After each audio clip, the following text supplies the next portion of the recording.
पाकिस्तान में बड़ी हड़बड़ी में दो आईनी तरमीम पास कर दी गई हैं। एक है 26th अमेंडमेंट और एक है 27th अमेंडमेंट। इन दो आईनी तरमीमों का मकसद क्या और पाकिस्तान के करंट गवर्नमेंट का सेटअप काम कैसे कर रहा है और उसका क्या मुस्तकबिल नजर आ रहा है, आइए डिस्कस करते हैं इस वीडियो में। सबसे पहले हम इसी से शुरुआत कर लेते हैं पाकिस्तान की दो तरमीमों की। 26 आईनी तरमीम थी ना, उसका पर्पस था जो पाकिस्तान में सियासी इस्तेहकाम है उसको किसी तरह से काम करना चाहे या फिर गवर्नमेंट के लिए आसानियां पैदा करनी चाहिए, जिसकी वजह से जो पाकिस्तान के चीफ जस्टिस बनने वाले थे जस्टिस मंसूर अली शाह, उनकी जगह लगा दिया गया थर्ड सीनियर जज justice Yahya Afridi as supreme court chief justice. और सीनियर पोजीशन जज जो कि आफ्टर सीनियर पोजीशन जज थे जस्टिस काजी फाइजा के बाद वो स्टिल सीनियर पोजीशन जज है जस्टिस मंसूर अली शाह। और इसी तरह सुप्रीम कोर्ट के इख्तियारात और जो सीनियर जजेस थे उनसे इख्तियारात काम करने के लिए कॉन्स्टिट्यूशनल बेंच की भी तामीर की गई। कॉन्स्टिट्यूशनल बेंच को इनाग्रेट कर दिया गया, जिसका पर्पस ये था कि कॉन्स्टिट्यूशन जो केस थे ना, जो सियासी केस खास करके थे या कॉन्स्टिट्यूशन से रिलेटेड थे, वो वही बेंच देखेगा जिसमें जो इनके हेड थे जो जस्टिस अमीनुद्दीन थे। और इसके अलावा मल्टीपल अदर चीजें भी की गई, लेकिन असल काम जो था जुडिशरी को इम्बैलेंस करना था। अपनी तरफ से उन्होंने बैलेंस ही किया लेकिन आम बंदे के लिए इम्बैलेंस करना था।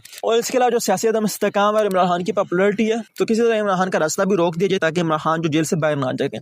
अब ये सिस्टम के लिए आसानी पैदा कर दी थी 26वीं आईनी तरमीम ने, लेकिन अब सिस्टम की बका भी जरूरी थी क्योंकि आपका कभी भी रिवोल्यूशन आ सकता है, कभी भी आपका इलेक्शन दोबारा हो गए, फेयर इलेक्शन हो गए, कोई नई गवर्नमेंट आ गई तो इस सारा सिस्टम तो उखड़ जाएगा। तो इस सिस्टम को बका के लिए नई तरमीम लाएगी 27वीं आईनी तरमीम, जिसमें आपके जो सदर साहब उनको इस्तेस्ना मिल गया, बड़े भाई साहब को भी परमानेंट जॉब मिल गई और पाकिस्तान में जो भी निजाम चल रहा है ना इसको तोसी की तरफ बढ़ाया गया। और खास करके इस बार जो जुडिशरी की टांगे तोड़ी गई है ना, क्योंकि इस बार नई कोर्ट ही बना दी गई कॉन्स्टिट्यूशनल बेंच के बाद, जो कि फेडरल कॉन्स्टिट्यूशनल कोर्ट है। और यहाँ पर जो जजेस है ना वो गवर्नमेंट आप खुद सिलेक्ट किया करेगी। सदर साहब को तो इस्तेस्ना मिल गया, यानी कि अब उन पे कोई क्रिमिनल चार्ज नहीं लग सकता। Same goes with army chief, जो कि अब चीफ ऑफ आर्मी स्टाफ नहीं है बल्कि नया ओहदा डेवलप कर दिया गया जो कि चीफ ऑफ डिफेंस स्टाफ। ये ओहदा इंडिया में पहले भी आ चुका है, जो कि इनके पहले चीफ थे जनरल बिपिन रावत, जो कि 2019 में जो पुलवामा का अटैक हुआ था और उसके बाद पाकिस्तान में उन्होंने इंडिया ने इंसर्जेंसी करने की कोशिश की है, जो अभिनंदन वाला केस था, तब वो इंडिया के आर्मी चीफ थे और फिर उनको चीफ ऑफ डिफेंस स्टाफ बना दिया गया। उनके 2 साल बाद बेचारों की डेथ भी हो गया हेलीकॉप्टर क्रैश में, लेकिन यह था कि एक आइडिया तकरीबन इंडिया से लिया गया और पाकिस्तान में तीनों डिफेंस फोर्सेस को एक चीफ दिया गया। हालांकि चीफ पहले प्रेसिडेंट हुआ करता था, लेकिन प्रेसिडेंट के पास तो पाकिस्तान में वैसे भी इतने इख्तियारात नहीं है। अब इसे जो निजाम है ना इसने अपने आप को थोड़ी बहुत तो बचत कर दी है कि कोई भी आइन नहीं चेंज कर सकता, आइन के लिए 2/3 मेजोरिटी चाहिए। तो उनके बाद जो इख्तियारात है वो लॉन्ग टर्म के इख्तियारात है, अपने पसंद के जजेस लाए जा सकते हैं, उनसे अपने पसंद के फैसले किया जा सकते हैं, इलेक्शन डिले किया जा सकते हैं, सब कुछ किया जा सकता है। लेकिन अब इस निजाम का मुस्तकबिल क्या है, फ्यूचर क्या है, मैं इसमें ज्यादा क्रिटिकल लफ्ज तो नहीं यूज करूंगा, लेकिन ऐसा हम तारीख में देखें ना तो ऐसा बहुत लोगों ने कोशिश करने की है किसी तरह हमारा निजाम जो है परमानेंट हो जाए। कुछ टाइम के लिए तो उनका निजाम चलना शुरू हो ही जाता है जैसे कि अभी चल रहा है। लेकिन जो पाकिस्तान का सियासी निजाम है ना, जो सियासतदान है, ये कंस्ट्रक्टिव हुआ है लालच की बेस पे।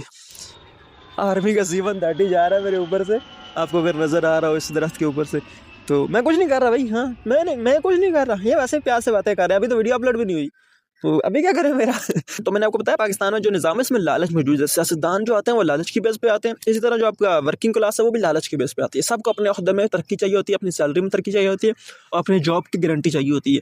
तो निजाम के अंदर बगावत भी हो सकती है। इसके अलावा जो अवाम है वो शायद बगावत करे तो अलग बात है, पाकिस्तान में बहुत मुश्किल है, आप इस लिहाज से सेफ में काफी हद तक। लेकिन आपके जो अंदर सबऑर्डिनेट्स होते हैं ना उनको भी पता होता है कि अब अगर ये बंदा लॉन्ग टर्म तक रहा तो मेरी तो नौकरी खतरे में, मेरी तो प्रमोशन अटकी हुई है, तो वो उस पर बगावत कर सकते हैं और आपको खुद लाइन भी लगा सकते हैं। बाकी निजाम क्या होता है, मुस्तकबिल क्या होता है, तो बाद में हमें पता चलेगा, क्योंकि मुस्तकबिल किसी ने देखा नहीं होता। मुस्तकबिल प्रेडिक्ट किया जाता है हिस्ट्री के इवेंट से, हिस्ट्री में जो हुआ उस इवेंट पे प्रेडिक्शन हमने आपको दे दी है।